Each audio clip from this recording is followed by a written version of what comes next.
Welcome back to Ambivalent Offenders. I wanted to first thank listeners for downloading, streaming, and following us. It really means a ton to Aaron and I. So to show our appreciation, we're actually going to do our first giveaway. If you're on Instagram, you probably already saw this.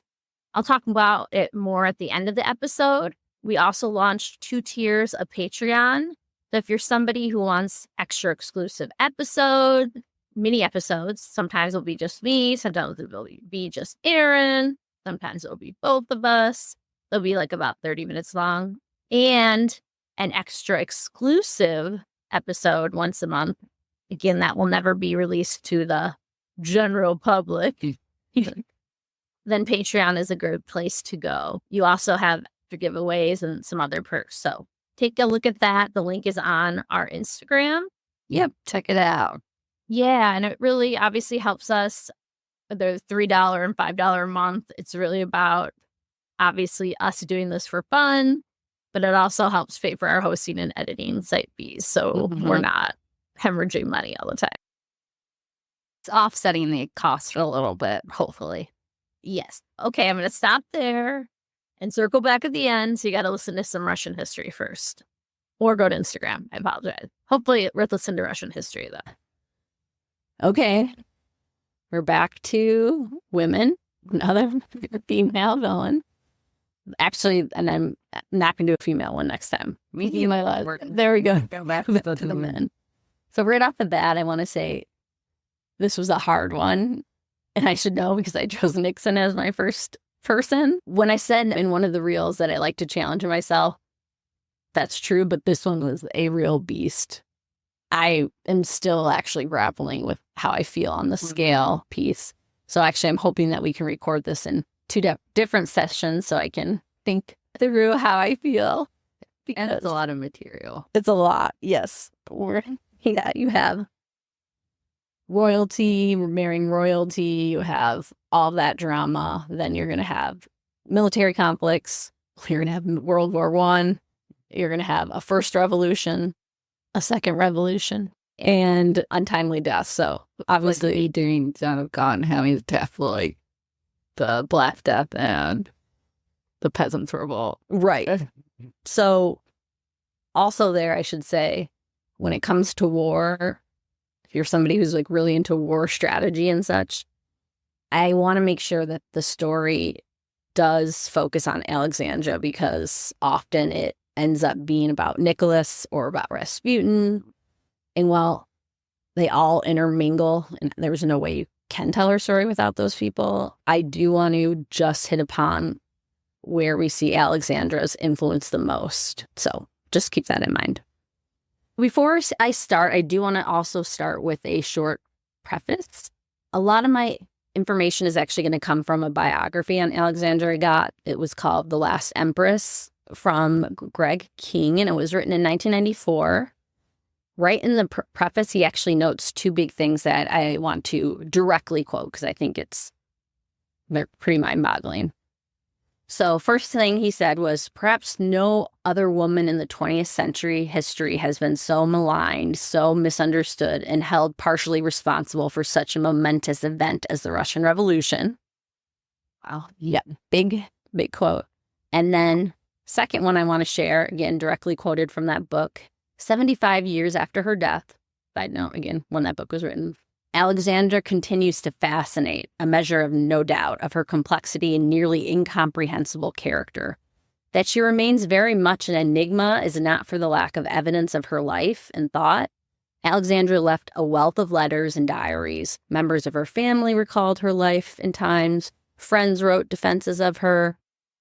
Again, that's the end of the quote, but that idea of it's not because we don't have evidence like that the Bolsheviks got rid of all these things and we have to just guess. There's plenty of evidence.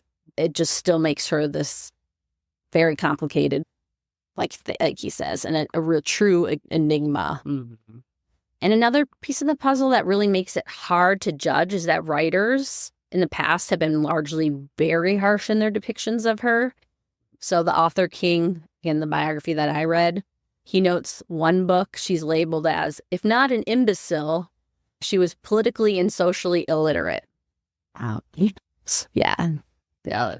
No. pretty biting. I can't imagine somebody saying that with a straight face. And this isn't a serious book, not on directly on her, but obviously of the conflict. I mean, I understand her complexities, and I know enough about her to see where they're coming from, but that is still pretty... Yeah, imbecile, yeah, for sure is not the correct term. Whether or not she's politically and socially illiterate, maybe up to your interpretation. We'll get there, obviously. Then you also add in the fact that at the time of that the biography I read was published in 1994, there had only been 2 serious biographies written about her. That, in my mind. Yeah, like, I can't believe just because her and the family is so well known. Yeah. She does get lost a little bit among the Rasputin of it all, and right, her daughters, and like I think that it's most of the time more focused on their end. Yeah, exactly. And she's more of the side story. And really, when I started my research, I did run into a lack of substantial biographical information about her. Like, most of it was like, she was born Alex of Hesse, and then, like, she got married, and then we'll bring in Rasputin, and then the Russian Revolution, and that's it. So that was a big reason why I wanted to get a biography about her, and this one kind of jumped out to me. So, as expected, most of her relationships focus on, as I said, Nicholas, Rasputin, and so on. Not as an individual, but I'm going to do my best to really make it about her.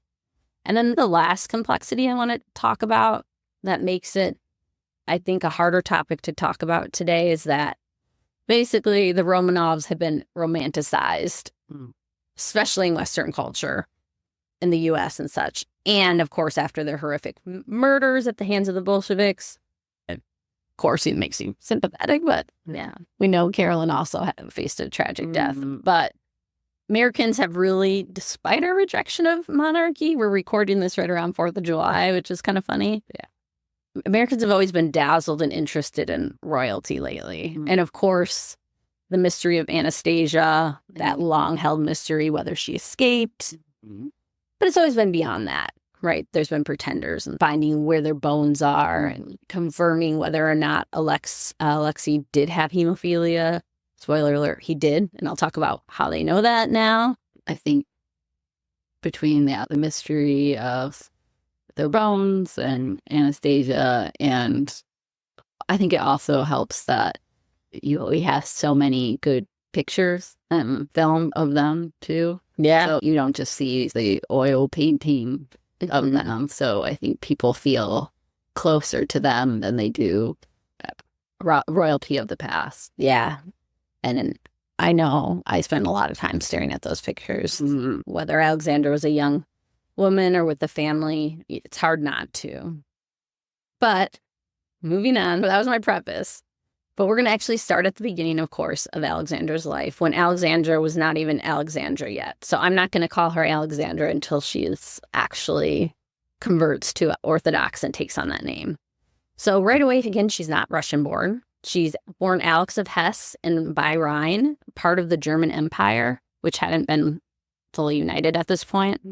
She was born in 1872. As I said, I'm going to use the name Alex until she becomes Alexandra. Her mother, Princess Alice, is a really important figure because she's Queen Victoria's daughter. And as we're going to talk about with hemophilia, basically all Queen Victoria's children married off into the families. Yeah, there's so many. Just across Europe. He does look so much like Victoria. Victoria's daughters and granddaughters all share those similar features. And Alexandra's, or Alex at this point, is no different. Yep. So her mother, Princess Alice, was Queen Victoria's daughter. So that already gives her, I would say, a higher status than other minor royalty at the time. And the various German principalities. Yeah, exactly. And very much like you would expect of Queen Victoria's daughter, Princess Alice. Alex... I know, Alice and Alex. And there's actually a funny story why she's named Alex, which I'll kind of talk about in a second. But She grows up speaking English, spends a ton of time in England, that traditional English rose. So even though she was born in Hesse, she's still very anglicized. Yeah, 100%. And the little kind of side note, when Alice was married again into this throne of Hesse, she said how all the Germanic people couldn't pronounce her name, Alice. And so she basically was like, fuck it. Like, this is what they basically say is Alex, so I'm just going to name her. I was wondering why the names were pretty similar. Right. Yeah. You'd be like, what? But yep, that is why. And her nicknames were actually Alecky and Sunny. She was known by Sunny, especially by her mom. Which is weird because you don't think of that. Yeah. And like, was it an ironic nickname? No, and I think that's the hard part as we jump right into it. This is the part I didn't even know about Alex in her childhood. I knew obviously her relation to Queen Victoria. That I knew, yeah. Yeah, but I didn't know much about her family and that kind of thing, the background. Right. So there's actually quite a few of kind of these tragic hints and almost like superstitions and things that happen that hint at a tragic future for Alex. I'm not going to cover them all, but I do want to start with one that kind of jumped out at me. So when Alex's mother, Alice, again, granddaughter of Queen Victoria, she's a few months pregnant with Alex, and she learns her beloved brother Bertie, who's the Prince of Wales. Dirty Bertie. It's sick. Yeah. Screwed anything that moved. Yes. But she loved him. She was like almost obsessed with him. And so, and guess what he's sick with? Make a reference to our typhoid. Typhoid. Hashtag earlier episode reference, Typhoid Mary. Typhoid Mary is not involved in this piece, but typhoid. And he does eventually recover. And by the time that happens, Alice is just exhausted physically and mentally. This is going to be a totally common theme between mother and her, Alex and her family. Because like Alice was doing the work. It wasn't just visiting Bertie. So she's like worn thin.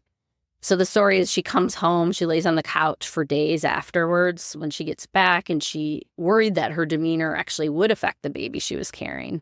Alice wrote as she felt the baby, start to kick inside her, I think the child is coming to life, if only this does not harm it. There's a lot of those moments. And again, this isn't a gossip, like this is written. There's weird. Well, one, I'd be like, "Hey guys, you're royalty. You don't have to nurse your brother." Like, right? Especially as the Prince of Wales. We're going to hear though, nursing when you're in Hesse is going to be different because I'm going to get to it right there. But I'm just like, that is one of the advantages to be royal, right? Somebody, right? That's what Queen Victoria she didn't know her kids. Her kids are sent off. Which, this is a good contrast. Alex's parents were actually really more active parents than ordinary royal parents, partially by choice and also partially because of necessity. They had really lost a lot of their power and prestige as the German Empire starts to unite. Basically, Hesse just becomes more minor. And even at one point, Princess Alice wants to visit her mom, Queen Victoria, in England. She asks for money to stay at. First, she asks to stay at some of their homes, and Queen Victoria is just kind of weird about her, doesn't get back to her. And then she's like asking for money, and Queen Victoria doesn't get back to her. And so she ends up staying at these very not royal places because they couldn't afford it. The money was actually tight, which is hard to think about as a daughter of Queen Victoria, and then for Alex being a granddaughter. Queen Vicky was like, get your own money. Yep. As I already said, her nicknames as a child were Alecky and Sunny, because at this time of her bright and happy demeanor, this isn't going to last. Actually, though, Nicholas does call her Sunny. I know. Their love story is actually very cute. Yeah. But that nickname will stick, as I said. But we've already seen this isn't a fairy tale childhood just based on kind of some of the ominous pieces I've already started to mention. And it actually gets worse. So it's not fairy tale by any means. Actually, especially for a royal, but really for anyone, it's really far from it. Our first reference of hemophilia, it first comes into Alex's life right away. Alex is too young to remember this because she's only 1. But her older brother, who has the disease, he dies after a tragic fall 20 feet from a palace window. Yeah, I think I remember reading about that. Yes. Yeah. And the worst part is Alex's mom, Princess Alice, witnesses this. And after this really becomes a shell of her former self. Oh, I don't blame her. Right. Can you imagine, see how horrific. Yeah. Especially if you're that close to your kid. Yeah. And he bounds in the room and was able to push through and fell 20 feet. And with hemophilia, that's going to be a huge issue, which I'm going to talk about hemophilia in again. If you wanted to. Yeah. So hemophilia, I did do a short reel on it on Instagram if you want to check that out. But it's a rare inherited disease. It's on the X chromosome. And I want to mention that, not that I know any of these genetic stuff, but you're basically talking Greek to me. Yep. But what it means, though, is that men often show symptoms of it. So, and I'm going to talk about the symptoms here in a second, but women are often carriers.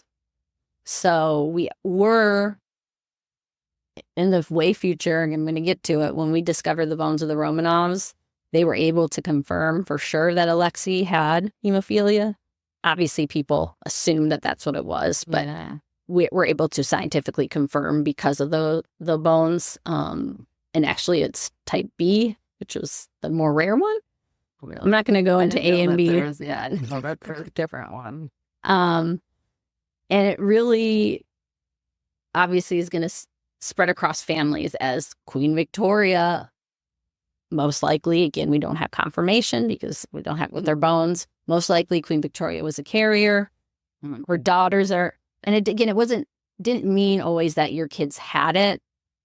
There was a chance that your kids didn't have it, but a lot of them were carriers. And then she sends them off to the royal families across Europe, and then suddenly all these added surprise. Right. All these young men die really young.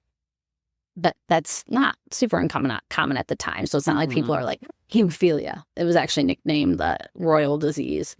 Or after falls. And the reason for that, symptom-wise, is the basic way to say it is your blood doesn't clot. So if you're thinking on the outside, say you get a really deep cut, your blood isn't going to clot to form a scab. It's just going to keep bleeding for days. And that's actually how they're going to find out with Alexei. In the future, I'm going to talk about. And even worse, you can get internal bleeding. And that doesn't stop either. So it causes extreme pain. And so some of these stories, there's no place for the blood to go. So it's just stretching the skin. And so just like Alexei, and that's where you can really see when we get to her, Tsarina Alexandra as a mom, that sympathy of hearing her child just in the most extreme pain, because at this time, there's no medicine for it. Obviously, there's no real treatments. They're going to attempt different treatment, but there's no cure for it. So we will come back to that. And sadly, that's also not the first time death hits her family when she's young. So in November of 1878, diphtheria hits the royal household. Alex, her father, and most of her siblings catch it. Her mom, Princess Alice, is actually the last one to catch it. And before that, she was spending all her energy nursing her husband and her children back to health. Again, both out of necessity, because they didn't have a ton of servants, and she just was that person who wanted to be there and help. So she wasn't just quarantined away, which one of their children was sent away who didn't get it. But by the time she starts showing symptoms, Alice is already super weak. And as I said before, after the death of her son, she had already become this kind of very fragile shell of a person. And so she wasn't this picture of health at all in the first place. When Queen Victoria hears of it, she writes, she will never have the strength to get through it. And sadly, Queen Victoria is right. So Alex's mother, Princess Alice, she was only 35 years old. I know that's Aaron and I's so many children. I knew she was young, but I didn't realize she was that young when she died. Yeah. And when I say her, Alex's sister Marie die. Other kids and their father do, and obviously Alex do survive. Does her dad ever remarry? Not that I read about. That's a good question. It seems like was pretty, I don't want to say, she was very close to him, but he's kind of an absent figure after her mom dies. Alex is only 6 at this time. So she's already faced a lot of death, loss of 2 siblings, now her mom. Yeah, I mean, that's a lot in a very short period of time and at such a young age.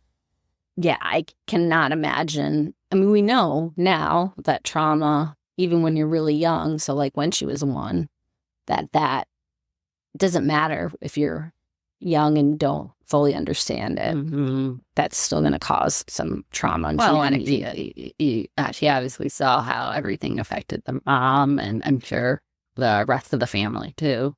Many historians, King, the biographer, writes, though, he thinks they give her mother's death too much credit into Alex developing into this cold and withdrawn personality she's known for later.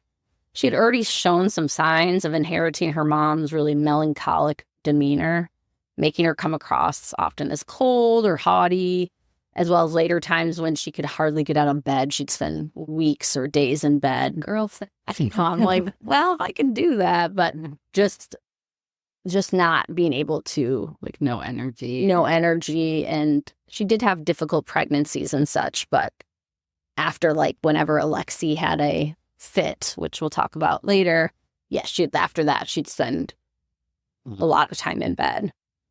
Yeah, I said, after having children, understandable. That if I could have done that. I understand that.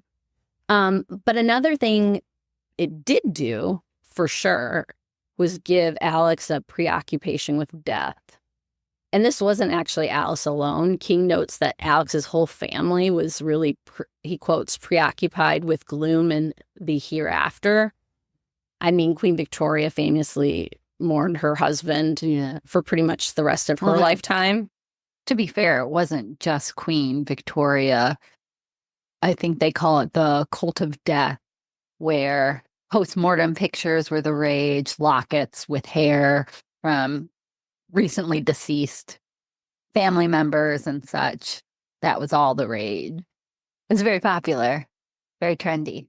When Queen Victoria visits Alex and Hesse, she was glad that Princess Alice's room, again, Alex's mother, had been left just as Alex had left it. She's very much of a keep it as it is, and really mourning for long periods. Queen Victoria famously wearing black most of her life. Exactly. So not just an Alex thing, definitely runs in the family. Thing the death of her mom, though, did do was start this pattern that we'll see often with Alex. She's really unable to bring these 2 parts of her personality, the sunny, pleasant, lively, she was called animal-loving, devoted family member, with her withdrawn, sensitive dark side. It's like you couldn't turn one on and one off. Like, yes, it seemed it was either one or the other. And we'll talk about how she was in private versus public, but there's definitely these 2 sides of her, and she can never kind of reconcile how to bring those together. Now, it's not all tragedy in her childhood. After that, there actually are some happy times. So she and her siblings spent a ton of time in England. So basically, Granny Victoria. Yeah, she was actually like basically a surrogate mom. I'd heard, and I've always heard that Victoria was, like a lot of grandparents, a much more involved grandma than she was a mother. Yes, exactly, for sure. Supposedly, she was one of the favorite granddaughters of Queen Victoria. Again, becomes like a surrogate mom and actually hands-on compared to like with her kids. Oh, yeah. So Alex spends a ton of time with her cousins, again, from royal families all across Europe. So you're going to hear some names that are brought up later. Ooh, you're like, oh, that's this of this royal. They're all cousins. Right, they're all cousins. And she formed really close friendships with them. So it's not like she struggled to make friends and, was this withdrawn child all the time. She loved spending time with her cousins. But, again, biographer King writes that Alex never developed any social skills despite the watchful eye of her grandmother. Her grandmother and both her mom were really good at that public image and being able to go into a room, walk around, make small talk, etc. The stuff that you have to do when you're royal. Exactly. And Alex was said to laugh and said she was a fun person when she was with her family, but she never, and for the rest of her life, she's never going to feel at ease with strangers, especially the public. That's going to not be a good thing. Something that you kind of need to do when you're royalty. I'm surprised, knowing who Queen Victoria is, that she didn't force Alex to learn those skills. Those are the skills that you need for royalty. That's the job. I know for Alex, a lot of it is just her personality, but there are ways that you can improve that. And the fact that Queen Victoria didn't do that for her, I think set her up for failure. Not that it's Queen Victoria's fault, but it's our Grandma Vicky. For sure. Yeah, because regardless, she was going to make a advantageous marriage. She's going to have to use those skills. Right. She wasn't going to be married to just some random man. Queen Victoria, of course, is going to be very much involved in the matchmaking. Not at all surprising. Yeah. So, I would say she never developed, what I'd call the teacher face, but it could also be that idea of that stereotypical royal smile and wave. Mm-hmm. She never really thinks about what her face says to the world. Mm-hmm. And this is going to come back. So when the Russian people see her in public, even though she might not be thinking that she's miserable or she's feeling a certain way, her face is going to look a certain way. And all of that is going to just keep piling onto with rumors and all of that. Yeah, even comparing herself to Nicholas, there's more of a warmth to Nicholas in pictures that we see of him. For Alexandra, I haven't really seen any pictures of her that she's exuding warmth. She just always looks very uncomfortable. Right. I picture her as a very nervous, on edge mother. Could have used some good antidepressant. Yeah, 100%. 100%. But a plus of being the granddaughter of Queen Victoria is that Alex is given a really extraordinary education. It's looked over personally by Queen Victoria herself. She's looking at her grade. Oh, again, yeah, that would be intimidating. But see, this is why I'm like, why didn't she foster some of those social skills if she was right? And that's the thing. And it's funny we'll contrast later with her husband Nicholas, how he was as a student and she was. It's really bizarre that I think, again, it's something innate in her that she just couldn't do it, or she felt like she didn't have to do it. I don't, that's the part where I can't quite figure out. Yeah, I mean, we don't know that without her being here to tell us. Right. She got an education, one that was much more than the average Victorian girl's education, which was basically how to be a good wife 101, sewing and all that. So Alex excelled. She was labeled a really bright student. And that's going to be in contrast with Nicholas, her husband. But I'm going to get to that. And another way that really Alex contrasted with that Victorian, perfect, submissive woman is she's really described as stubborn. Once her mind was made up, she stuck to her ideas and she would let you know. I don't know how that is. Yeah. How could that be a problem? Well, I don't want to say happy times end. Tragedy does strike again. Can't catch a break. Yeah. So this is in her, I don't have the age written down, but this is in her teen years. Her father dies And her father's death really breaks her. She spends weeks, they say, in bed sobbing. Oh, wow. And it's actually at this time that religion really becomes central to her life, which you would think, a lot of people think, okay, well, yeah, the Anglican Church and like the Lutheranism, she's Lutheran. At this time, that you have this idea that they were super pious and religious. But the royal family was, I don't want to say checking marks, but kind of like... was her parents weren't super... No. They basically went through the motions of confirmation and all those things, and went to services. They were more devout than the average person. Right. They weren't writing about how much, God meant to them and all this piece. That's not the case with Alex. It really becomes a core pillar of her life. And that's going to be a sticking point at first with her relationship with Nicholas. Now, this next section is going to sound very Bridgerton-esque. Ooh, we like Bridgerton. Sexy. But with a lot more first and second cousins involved. Oh, not my favorite thing.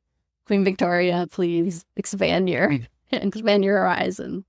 So, of course, Queen Victoria is going to be the person who is going to make this match. She's basically Alex's mom. She's not going to set her up with a bad marriage. Well, yeah, because it reflects on her, too, granddaughter. Right. So she wants a strong match for Alex, and her preferred first choice is Prince Eddie, who is the heir to the British throne.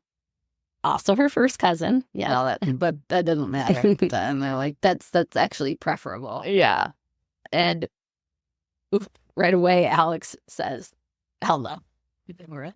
No, like courting and like going back and forth. That she's like, no. Why? I mean, they just didn't match. No. So he was said to shine in neither social skills nor in educational capabilities. He sounds perfect. To be fair, historians now have talked about how he was born 2 months premature. That probably played some part of his difficulties. But just to give you an idea of his public image, for a while he was thought to be possibly Jack the Ripper. Now, today we know he has a clear alibi for at least 2 of the murders. So he's definitely not Jack. Love being like, he has an alibi. Doesn't have an alibi.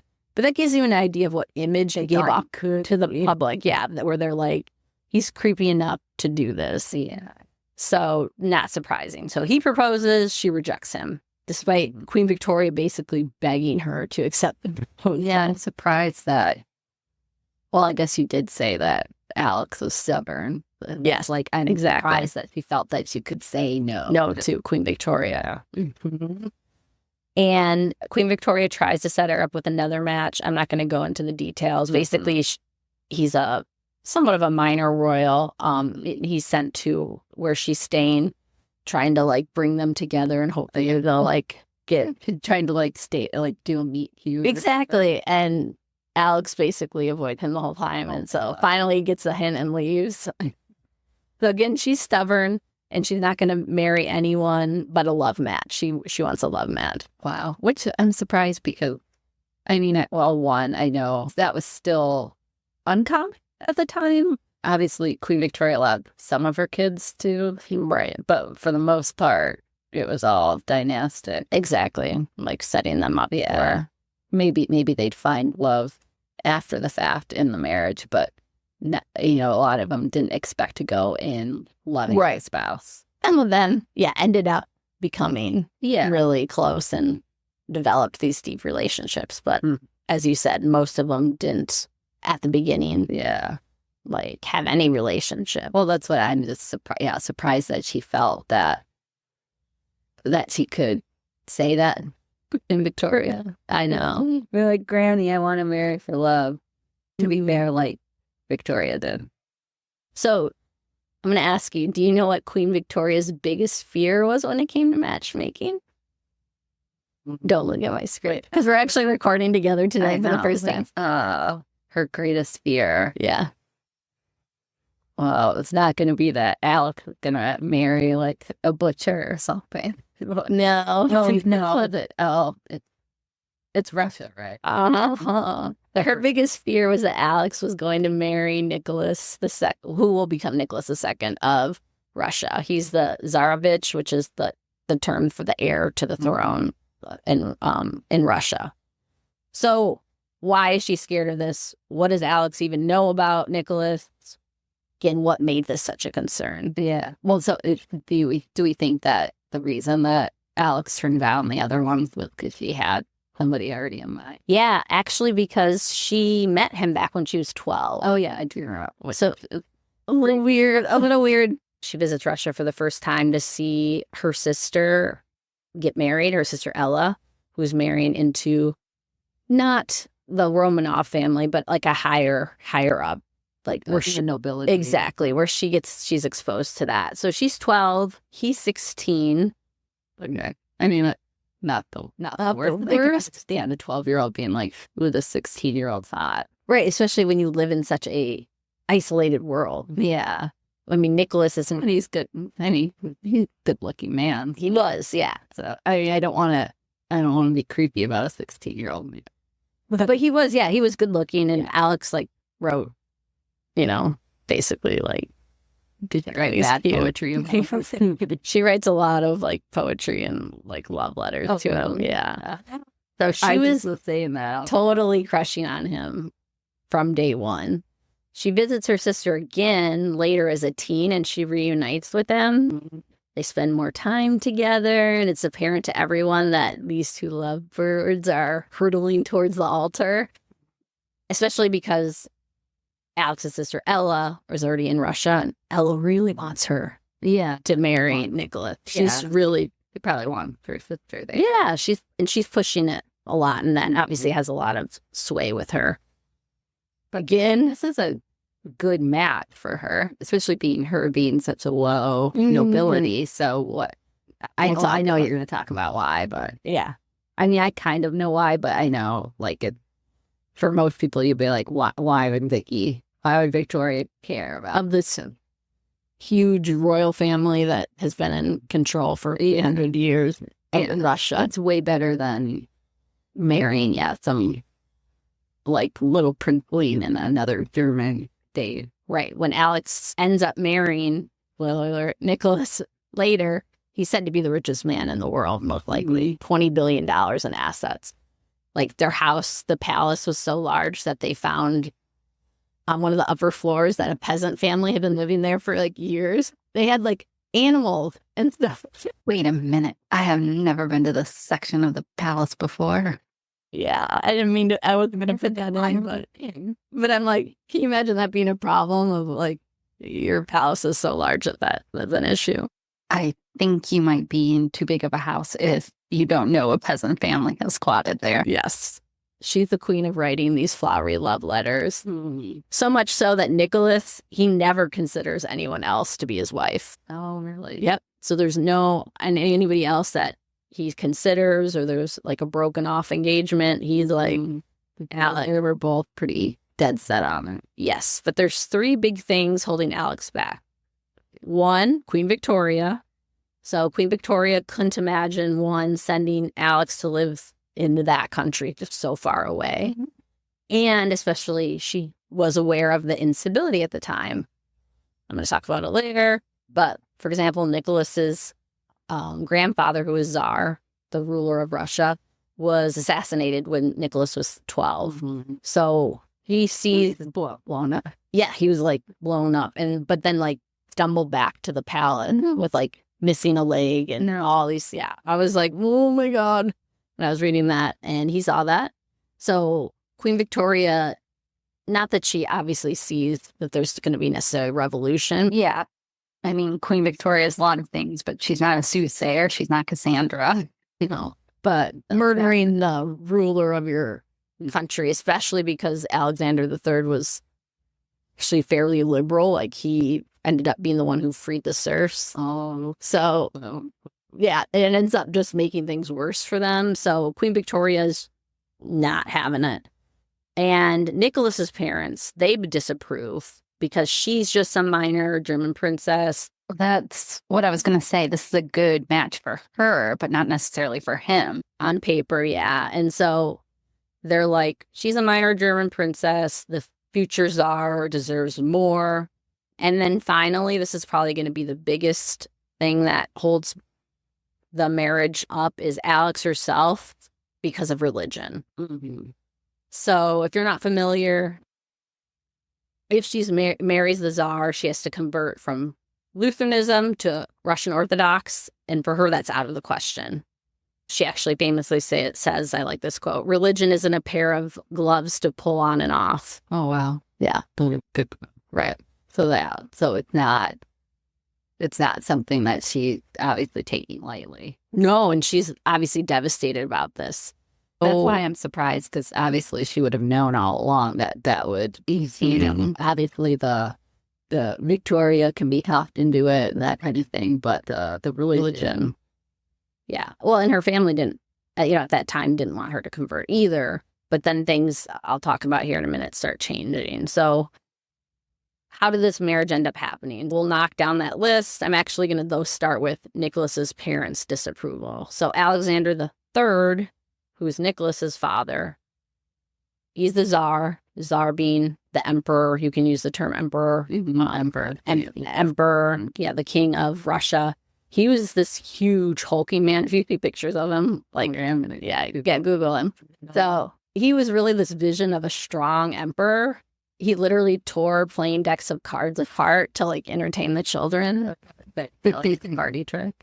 And yeah, pretty much. And by 1894, he's gotten weak. He's lost weight. Things aren't looking good.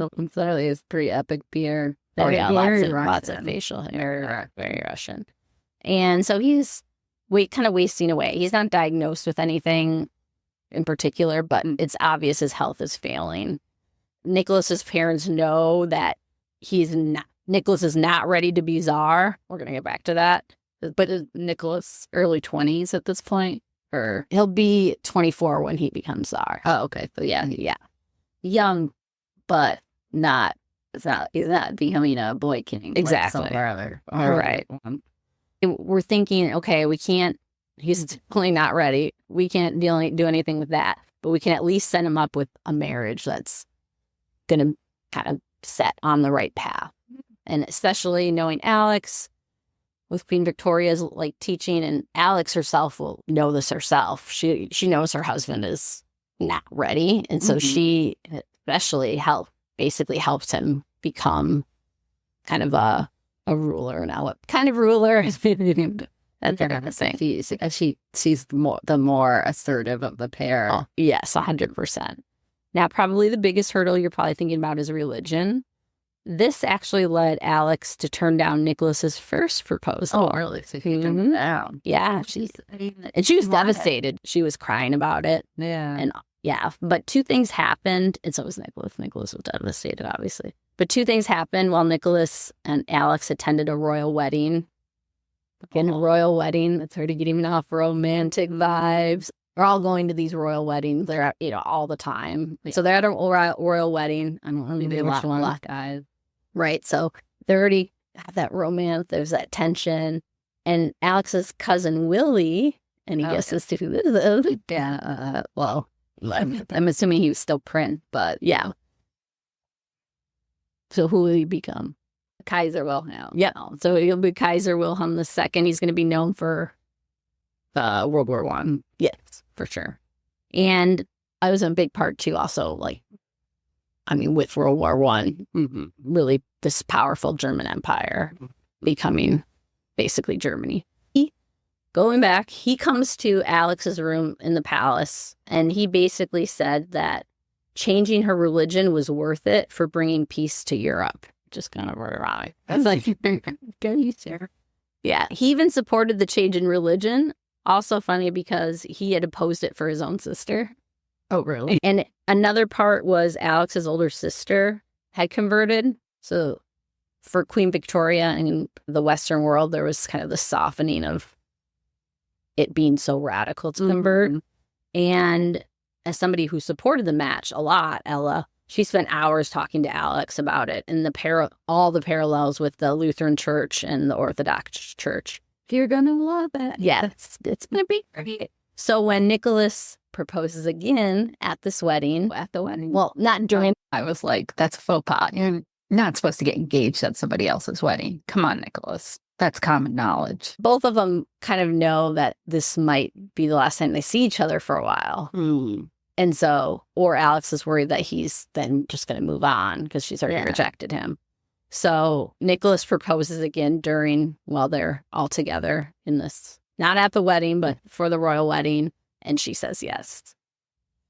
Okay. Romantic. Yeah. They found a way to make it work. Right. And then they told Queen Victoria. So that's the third hurdle, is that Queen Victoria was stalled and basically, I mean, it's already done. It was already done. Yeah, exactly. I'm surprised he didn't have to ask her permission. Well, you probably should have, but again, they were just like, this is going to happen. Well, so now I have to go ask for forgiveness. Right. Permission. Right. So at this point, I'm going to pause and discuss what's going on in Russia, because obviously that's going to be entering the story here shortly with Alex marrying into the royal family there. And boy, do we have a lot of things to say about Russia. Obviously, you can take a whole class about it. I will not be going into the entire history of Russia.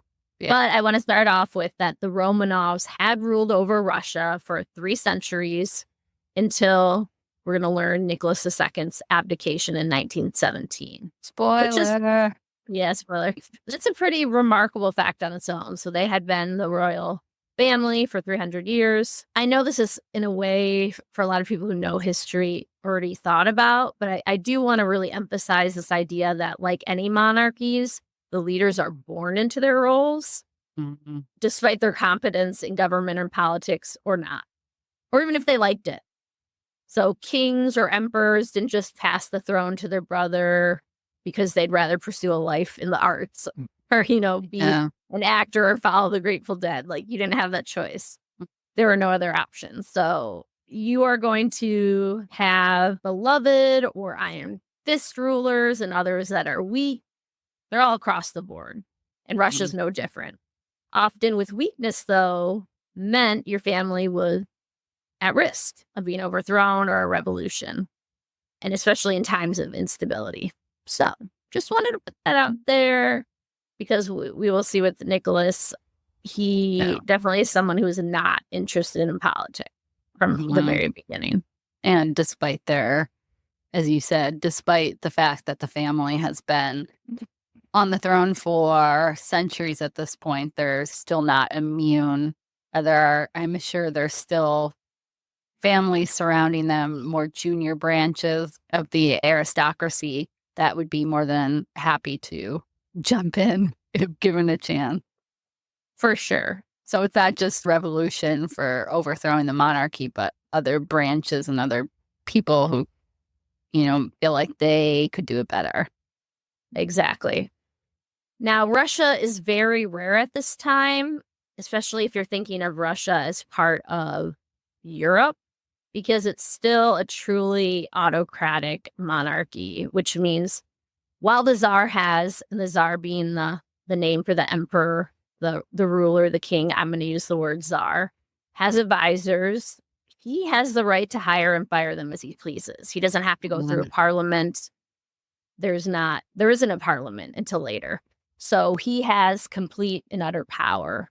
And so by the late 1800s, there's really no Western European country that had that, right? France, that fell with Louis XVI back in the 1700s and Marie Antoinette. Obviously, our country tore off the monarchy. Yeah. But even at that time, the English were not. It's not a constitutional monarchy, is what you're saying. Exactly. In a way, it's very strange because we'll see Alex be a really big supporter of this autocratic way, even though she has only been raised in this very constitutional monarchy system that really does value the words of the people. Yes, you have a monarch, but you also have lords and common people who are giving a say. Can I ask, assuming that that's because of the tie between the Russian Orthodox faith and the Tsar and the monarchy, is that sort of the the link? Is that why? Because she's so religious that she, drinks the Kool-Aid? That's Maybe. a very flippant way to say it, but Maybe. I'll talk a little bit about the coronation, but because there is kind of some levels with that. They are still the believers of divine rule. So thinking that they are chosen by God to rule. And Alex, who will become Alexandra here shortly, and Nicholas are both going to be huge believers in that. So it's like, how can the people hate me? I was chosen by God. There's like this complete disconnect. A slightly funny side note about the line of succession. I'm like, what am I saying? You might know of one famous leader of Russia in the past who was female, Catherine the Great. Yeah. So why did no women rule Russia as a sole leader after that? I know, but okay. Catherine the Great's son so hated his mommy issues, hashtag mommy issues, that he changed the law to make it that the oldest male heir of the ruling Tsar would be the next Tsar. That takes hating your mom to whole new levels. I mean, side note, it's interesting because when we're talking about Alexandra or Alex at this time in her life, her being from a German principality, that's what Catherine the Great was from. She wasn't native Russian. So it is kind of funny how that worked. And I mean, even the fact that the Romanovs were opposed to her in some way when, they're probably their most famous ruler was a German princess by birth. Right. Yeah, the idea of anybody being on the throne being purely Russian, they weren't marrying people, I mean, like common people, right? They were marrying other royalty who came from other places. So, as I said at the beginning, while the focus here isn't on Nicholas, I'm going to call him Nick here until he gets coronated. I'm going to call him Nick. Okay. Okay, so he's going to be Nicholas II, but I want to call him Nick for a few different reasons, which we'll see. It's really hard to discuss Alex without referencing Nick quite a lot. Throughout the entire story, when it becomes Alexandra and Nicholas, same thing. We'll see another figure next week that will also be added into the mix. But that's what makes, I think, this episode so hard to try to really dissect, seeing who is Alex, what is she thinking, what is she like, and not sometimes connecting it to her husband. I was just going to say their fates are entwined, and yes, it does seem like they, maybe not right at this point, but the further that you get from them, that I want to say their personalities, but they are more wrapped up in each other than, yes, a lot of royalty or monarchs per se. Right. Yes, a lot of advisors. Because of their relationship and how it works. Yes, a lot of advisors are going to really despise Alexandra because of the sway she has with Nicholas II. And Nicholas II and her very much had similar views. So just like Aaron is saying, it almost is hard to pull, well, what was Alexandra's view on this? Especially another reason because Nicholas II was, especially at the beginning, very weak politically, and he knew it. He knew he was not ready to be czar. And so she comes in as this figure who had been brought up by Queen Victoria. So she thinks she knows how it works. Unfortunately, not all her knowledge is successful. Nick, again, young Nick, before he's czar, he sees both his grandfather, who is czar, and then his father, again, also czar, rule over Russia. Despite knowing he's going to come next, he's the Tsarevich, which is the name of the heir to the Russian throne. He takes no real interest in politics. He barely even shows up to functions at the court, and his father really doesn't push him. And to be fair, there aren't any official duties for the Tsarevich, so it's not like, I would say, comparison to like the Prince of Wales, where we see even before he's king, he's out doing how many different things with the people, all these different events, going and talking to the people. Like there are official duties, there's no official duties for the Tsarevich. Mm. And Nick doesn't take it upon himself to do anything, to learn anything. And he's like, great, that's perfect for me. Yeah, perfect. I didn't want to do anything either. I'm just going to sit here and wait. Now, going back to his grandfather is actually, in fact, assassinated by revolutionaries, people who are trying to change that autocratic system. And ironically, he was actually the Tsar at the time who had been the most liberal of the recent Tsars. He was the one who emancipated the serfs, which serfdom had survived in Russia way, way longer than anywhere else. And I'm not going to go into serfdom in this podcast, but I will do a little short reel, I'm sure, sometime this week about serfdom. So when Nick is 12, he witnesses his grandfather dying after essentially being blown to pieces. Yeah, we mentioned that a little bit. There's an explosion, and his grandfather somehow makes it back to the court, and he's like missing a leg and just obviously in horrible shape and ends up dying. And Nick witnesses this, and obviously that's not going to be something that's going to leave him. Right? No. I don't think that would leave any of us. That would definitely leave a mark on your psyche. Right. And not only that, but then when his dad becomes Tsar, do you think his dad is going to be like, okay, revolutionaries, I'm going to loosen things up, give you more say and stuff? Like, no. He's going to do the exact opposite. It's going to really swing the Russian government more to the right and crack down more on revolutionaries, free speech, even though kind of the rest of the world sees that they're on like a ticking time bomb, right? Mm-hmm. Autocratic monarchies are not surviving across the world. Russia's the last vestige of this, so I think anybody would assume that it's only a matter of time. Totally. Other things not going in Nick's favor. I had already talked about how Alex was a really great student. She excelled. Nick as a student, they said he was okay.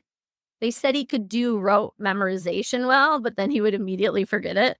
Oh, no. Which a lot of students do. Unfortunately, our education system, not good schools, hasn't changed.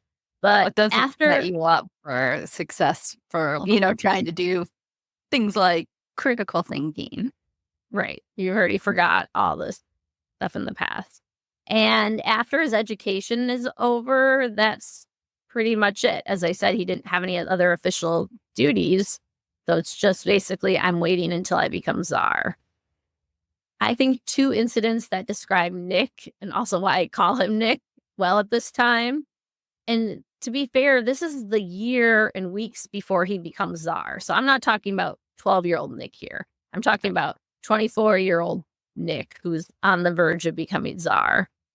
An advisor asked Nick's father, the Tsar, about making Nick the chairman for the committee of the construction of the Trans-Siberian Railroad. So let's give the Tsarevich some responsibility, just leading this one committee.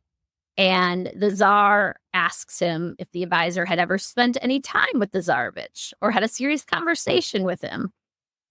The advisor says, no, I haven't had that honor. And then the Tsar says, well, he's an absolute child. His opinions are utterly childish. How could he possibly preside over such a committee? He's a Nepo baby at heart, but what are you going to do about him, Papa? Yeah, and his dad, you can tell, does towards the end regret this. And you actually will see Nicholas try to prepare Alexei more for taking over. Knowing that he didn't feel prepared himself, which is good. Right. But, what in the moment, having a person who might be lacking critical thinking skills, not that great of memorization. That's pretty much all he did in school. And then, and he's running the entire country. Yeah. But not a recipe for success, at least in my opinion. Right. If your dad doesn't think you can run a minor committee, in a few weeks, you're going to be ruling over millions of Russians on your own. Like, good luck. The second incident is a few weeks before he becomes Tsar. Nick writes about the ridiculous play fighting he does with his brothers. They are throwing chestnuts at each other. It sounds more like frat boy, college boy, like Peter Pan 24 than a man who's going to be ready to rule an increasingly unstable country. Like, Yeah. the fact that he's like writing about it, finding it hilarious, he's just not in that mindset to be where Russia is going to be. No, he obviously won, and I guess he's not even thinking that he's going to be czar soon. Two, he's not at all even thinking of his preparation. So even if you didn't think that you were going to be czar in, the next couple of weeks, you still know that you're going to be czar at some point. Right. And we had talked about the year that his father does die, Alexander III. He was becoming weak. It was obvious that it was going to happen soon, whether it was a year or 2 years, but it wasn't something that was going to be like in 5 years. He's not going to hold off. Yeah, he's not going to hold off for multiple years. Right. So, this sounds remarkably like the Louis XVI and Marie Antoinette situation. But even them, they were obviously much younger in years. But the parallels are there. Definitely. So Alex, again, she's still Alex at this time. She comes to Russia officially by train as Tsar Alexander III is dying. Not the greatest condition. No. So she's actually supposed to obviously come in a special train as royalty. But with all the chaos in the palace with Alexander III dying, she ends up on this like regular train with normal people and peasants and such. King, the biographer that I keep referencing, he talks about how this is the closest she's ever going to get to the ordinary Russian people during her entire rule. Did she ever reference like how she felt? I'm gonna guess she wasn't super thrilled to be. No, and I didn't have any quote from her from there, but she doesn't think of Russia like the workers and them who in the city. She doesn't like the city. She thinks all those people who are pushing back, the workers, she doesn't see them as true Russians. She sees like the idea of these like happy peasants farming. And we already talked in the John of Gaunt, not in Russia, but we had the English peasants revolt. Girly, peasants aren't happy. No. And the only thing she had seen was when she had gone on trips with her sister through Russia. Of course, peasants are coming up and, looking and trying to see her and maybe smiling or waving. But she's just like, oh, how cute. Yeah, even as they live in poverty. There's just such a disconnect. Like she thinks those are like the Russians who are really, they're living by the land. They're the true loyal Russians and they are going to support her. Not so much. Before the coronation, Alex has to convert to Russian Orthodox. And she becomes Alexandra Feodorovna. Hopefully that's right. I don't speak Russian. I think so. Okay. Alexandra being closest to Alex. That's, again, why she chose that. It's kind of like I don't say a regnal name, but so once you go through that, just to explain for people who don't know, so once you go through that conversion process, you take on a different name. I'm assuming saints' names is typically. Yeah. Right.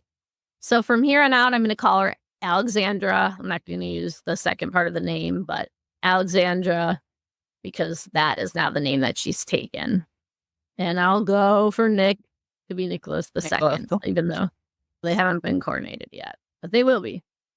So during the same time, there's really little time for celebration as she experiences the rites of the dead for Alexander III because he dies this whole time. And Nicholas II weeps to Alex and says he isn't ready to be Tsar.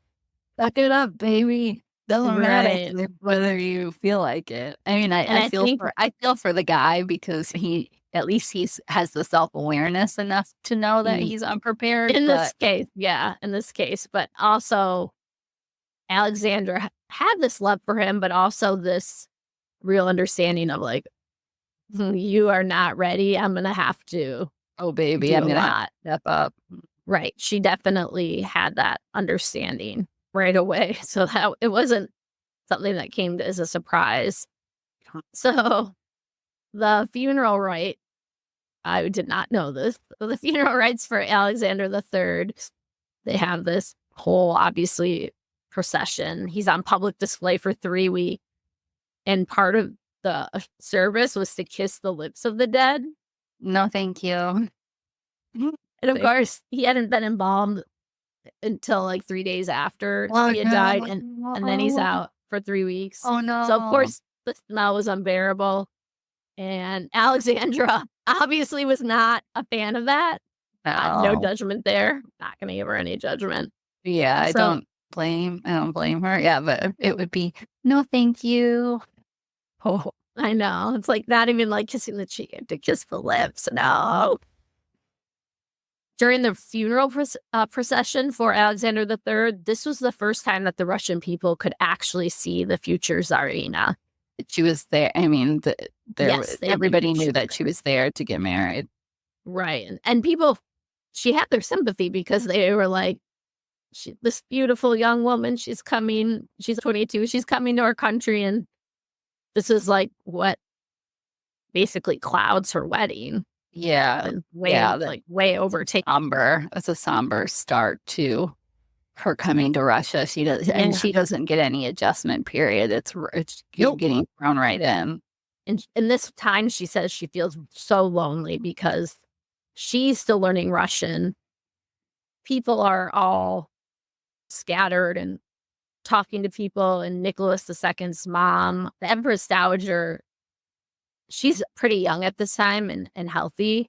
She's trying to control everything. And Nicholas II is a big mama's boy. And so Alexandra feels super alone and kind of like, what am I supposed to be doing? Well, yeah, especially if you have the language barrier, too. Not only is there a bunch of activities and, she's even with the conversion process and the funeral, she wouldn't necessarily understand everything that's going on. And then you add in a language barrier. Of course, she's going to feel so isolated and like she's all by herself. Nicholas is going to become Tsar and Alexandra will become Tsarina. It's actually interesting. You had mentioned, Aaron, earlier about the connection between the church and the leader. Nicholas takes the crown and he like the crown is that divine rule that given from God.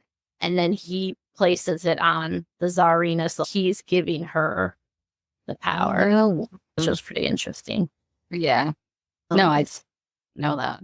Yeah. So during the funeral procession, this was the first time that the Russian people could actually see her.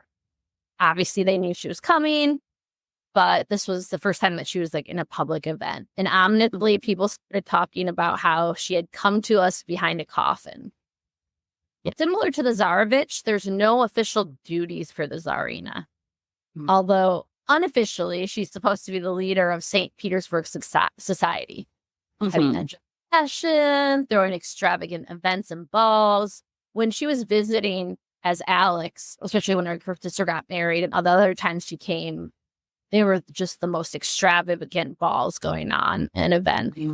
She was so blown away. And so she's supposed to be throwing these, leading these. In the past, some Tsarinas, of course, did this more successfully than others. Her mother-in-law was pretty good at that. The people liked her mother-in-law. She has big feet to fill. Or big shoes to fill. I don't know. Yeah, those big feet to fill. No, I've seen pictures of her mother-in-law. She looks very dainty. She doesn't look like she has big feet. So Alexandra came to her role with a lot of sympathy from the people. Because as I said, her coronation and everything was overshadowed by the Tsar's death. They're probably still excited to have a new young Tsar, a pretty young Tsarina, even if everything's coming after the funeral, it's still the changing of the guard. They probably expect a lot for this new couple. Completely true. Yeah, she's beautiful. She's well educated. Her sister Ella was well liked. So it's not like things were doomed from the start. But things also didn't start off great with the coronation. So traditionally, a coronation feast was held, and basically they fed the Russian people most beer. It's kind of like, everybody coming together to celebrate. And Here's your beer. Free food, free beer, or just free Yeah. beer. Yeah, and this was a tradition. For some reason, they didn't plan very well. And it's mostly peasants who, I should say, who are. Well, yeah, I can imagine that. The aristocracy doesn't want to meddle with these peasants. Yeah, they're The not gonna be peasants are the fighting ones that are like, free beer. Right. They're all like a big concert. You're all smashed. I was Yeah, thinking that's what I mean. coordination, or like when the president, take the presidency, every mashed together. Especially if you've got free beer, it's going to be tight quarters. So there's about 500,000 Russians there, mostly peasant. Jeez, and as I said, the capital in that area. Yeah. Wow. And there was only, take a guess of how many guards there were. How many guards do you think there should be? Well, for 500,000? 500,000. I mean, at least 1,000 guards, at least. Minimum. No, I mean, obviously it should be way more, but how about 10,000? At least. Minimum. I don't know. They had only 60 guards. See, that would not, even my low ball answers were yeah. This kind of becomes one of those concert tragedies that we hear about nowadays, where the crowd starts pushing forward and there's nowhere for the people in the front to go except like kind of into this ditch. So over 1,000 people die, and there's many, many more thousand who are really badly injured. Now, Alexandra and Nicholas hear about this. They're actually devastated. They visit the hospitals. They're so upset. They're like, no way can we go to this ball tonight that's being thrown by the French ambassador. They're like, nope, even though it's thrown in our honor, like, we can't do it. We're devastated. But Nicholas's uncles all pushed him. They were like, you have to attend. It's diplomatically a disaster if you snub this. So they go. Be fair, like, he is the Tsar, so that's who they expect to see. It is a hard decision, because are you going to alienate your people, like the peasants, or are you going to alienate like high society? Yeah, it's a lose-lose situation. Yeah. So they go. They're both visibly upset. They said that you could see that they had been crying. They said it was like a very bummer, obviously, of a ball anyway. But the regular Russian people don't know any of this. So they don't know that Alexandra and Nicholas visited the hospitals and that they were like torn about going or not. All they know and all they hear is that the Tsar and the Tsarina are dancing and partying while their subjects laid in hospitals or graves. It's a bad look. Right. I'm going to come back to this constantly, but I'm like, seriously, can we get somebody, a PR person? I'm like, let the people know. A lot of the problem. Because there's so much secrecy in their life that if the people really knew, I think there would be a very big swap in feeling. But they were so much about keeping things quiet and secret. So again, this is going to be a theme. Soon after, Alexandra becomes known as Nemka, which means the German bitch. Again, alienating her from even her role. Like, very much thinking of her as German. Yeah, so they're obviously not welcoming her into the royal family. They're not like, oh, this is great. They're like, no, you're an outsider. Right. Even if you're the Tsarina, you're an outsider. Right. And this isn't going to change anytime soon, because we know with Alexandra's natural demeanor that being a loving, mother-like figure, like mother to like the Russian people, that's going to be pretty much impossible for Alexandra. She's going to avoid society as often as possible. And when she did do these duties, like I said earlier, her dislike of these things were so obvious just by looking at her. I'm sure she had like a resting bitch face, if not more. She rarely smiled in public. She certainly never laughed in public. But you could tell she wanted to be anywhere but there. So even though she's checking this box, people are like, she hates us. Like, she thinks she's better than us. It really view to anybody, especially if they're already predisposed, not like you. Exactly. So that's going to automatically start alienating her from high society. Not a great start. So these rich people who are expecting balls, expecting this like kind of wave of fashion as this new young Tsarina. She's not doing all that. They're already disappointed. They call her dull. They call her haughty. And Alexandra, in turn, always felt like she was being talked about behind her back. Probably was.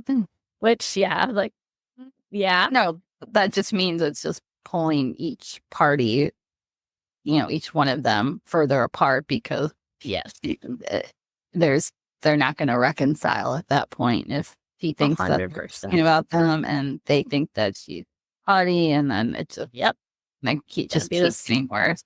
Right. Especially because she feels like she's being talked about behind her back and being compared to her very well-liked mother-in-law. But as you said, did she try to win them over? Nope, she didn't even try. Over time, every time she was criticized or gossip was directed at her, she just grew hurt and insulted and just withdrew more. So less and less balls, less and less events at the Winter Palace until there was basically nothing. So this is going to really pull the royals apart from that high society. So peasants aren't super happy because of peasant stock with the beards. And now high society is not supporting the aristocracy. They're feeling no. You said there would be balls, and you're all these. There you have a young couple, royal couple, and they're not giving you anything. They're not giving you glamour, right? I have kind of like two last things for part one. Another big challenge is, which I already hinted at, her mother-in-law. Again, she's relatively young at this point. I don't have her age, but in contrast to Alexandra, she loves social engagements. She loves jewels. She loves having been Tsarina. Like she just is covered in everything. One time, she's supposed to pass on the jewels and things, and she doesn't. And so Alexandra basically passive aggressively goes about it, and eventually she gets it. But again, that's at the harm of her relationship with her mother-in-law. Well, I assume her mother-in-law, I assume, is not either not receptive, or she still wants to be sort of. Yeah, I'm going to talk about that here in a second. Well, she's not helping. No. Alexandra adapt in any way. No. And Nicholas is not going to ever challenge his mom. But which is sad because it's like she's the one person who would, even if they have two different personalities, she at least knows what it's like to be Tsarina, and she knows what it takes to do the job. So she'd be a good person for Alexandra to model herself after. It's sad that more of a rivalry, and it couldn't have been something to help ease her into. Like taking her under their wing and showing her how to do this job. Yeah, and that could have been so much better for her. Right. Nicholas repeats the pattern that so many men do.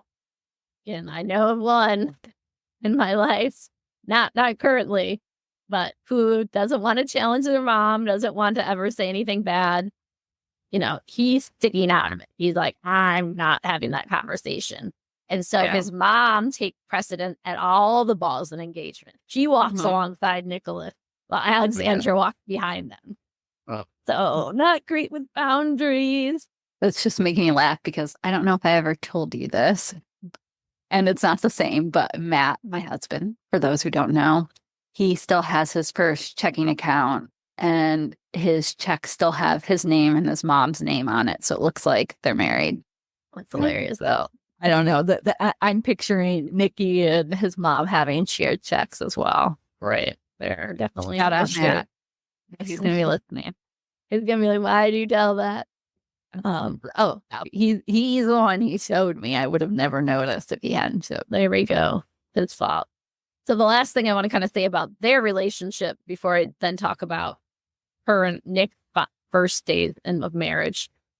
One time Alexandra drew like these caricatures of her mother-in-law and her husband depicting Nicholas as a little baby and his mom scolding him. She wasn't very discreet about it, and it got out and made its way around the palace, which caused a small scandal.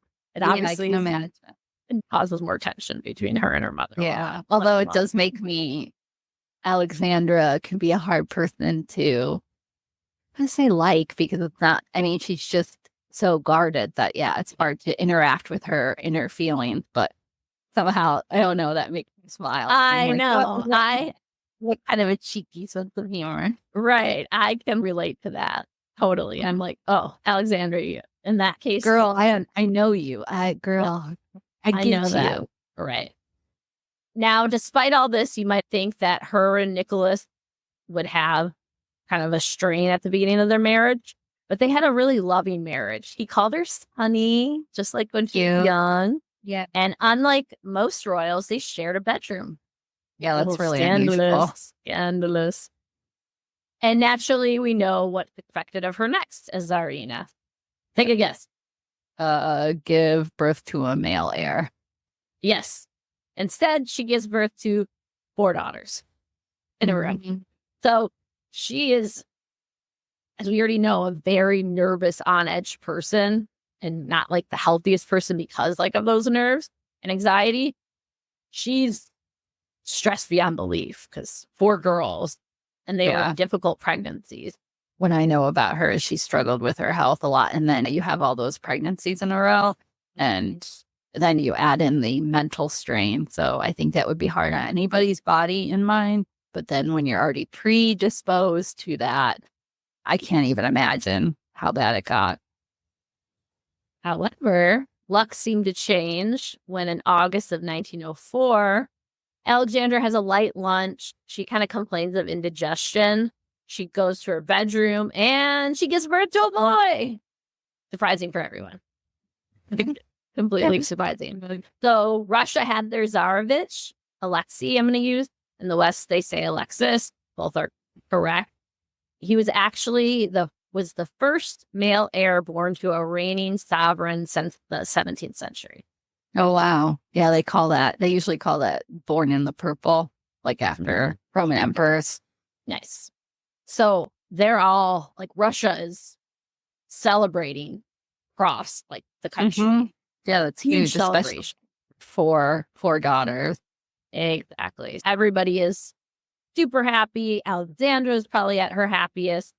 Things seem to be going right, finally. Even though she maybe doesn't have high society on her side, peasant, she has produced the Tsar of it. They can't hate her as much, at least, now that she's done that one task that she needed to do. Check that off the list. So she's solid in her role, at least. Yeah, if anything, if she died, she'd probably be beloved. Yeah, you think the Tsarevich. The Jane Seymour effect. That's not going to last long, like many things in her story. 6 weeks later, Alexei has a bump that turns into hemorrhaging. And so the worst was confirmed to be true. Alexei had hemophilia. Again, your blood doesn't clot. So especially, again, a bump, internal bleeding, hemorrhaging, horrific side effects, and often deadly. Cure. No cure. And very, very deadly. We do know now that is what he had. They said, I think at the beginning, they were able to extract from his bones to confirm. But whether or not she knew it was hemophilia or some other thing, she knew she'd seen this, right, in her family. So Alexandra's devastated. And because of that hemophilia, Alexandra's need for a cure for her son, Russia's going to be forever changed. Because soon, after Alexei's birth, she's going to be really leaning into religion, mystics, and such. And a peasant named Rasputin to enter the picture. But that is for next week. That's as good of a tease as any. Right. Rah, Rasputin. Right. 2 other things, because I said with the giveaway, next week, as I said before, I'm going to focus more on the military side. You might be like, between those daughters, there was a war with Japan. I know. I want to mention it, but I'm not going to go into great detail, just more of how it basically ruined Russian reputation and morale. And of course, the revolution, and obviously Rasputin. So it's going to be a long one. I guess I have to talk about the giveaway, though. So giveaway, again, a beautiful tote bag, cotton, our logo on the front. We love Beautiful. tote bags. Yeah, you could use them for so many different things. So to do that, all the instructions are on Instagram. You basically just have to follow us on Apple or Spotify or wherever you listen to podcasts. You're like, how will they know that? Screenshot it. So it says, following. And if you're chosen, we'll ask for that. So just do it and assume that you're going to be chosen. And then besides that, tag 2 people in our post on Instagram, 2 friends who would like the show, and then share. If you're somebody like me on Instagram, I have private settings, and so we can't see that. Same thing, just take a screenshot so we can see that you shared to your people, so you're not like excluded because of that. Yeah, that's what you can do for that, and it will end on Friday afternoon, 4 p.m. I believe I put. Now for the cut. History, history can change blood, and blood can change the course of history. Dun, dun, dun. Yeah. I mean, nothing's truer than the history of Russia and the downfall of the Romanovs and that. Right. There's a lot of what ifs. Like, what if Alexei didn't have hemophilia? And that's why I wanted to use blood as kind of that last metaphor, because obviously then we're going to see a lot of blood shed next week. Not even next week. In a few days, as part 2 will come out, and I will somehow condense everything else. Right. Thank you, everybody. We appreciate you listening. Again, subscribe, follow, download. We love seeing that. It makes us happy. Because and rate. And we already have some ratings, but we don't have any reviews. So we'd love to hear your guys' feedback. We'll be watching, and if you want to use the review area as well to give us ideas for our next people, we'll do that too. Yeah, we already have. I was on Reddit, and then somebody suggested a person. President. If you're listening, Yeah, person on Reddit. It's in the work. Yes, so please do that. It makes us happy. Again, this is all something we do on the side. We work full-time jobs. I'm a mom as well. We just love history, and we love being able to share this with you. So getting to hear other people take joy in it brings joy to us. It does. And with that, we will talk to you in a few days. All right. Bye, guys. Bye.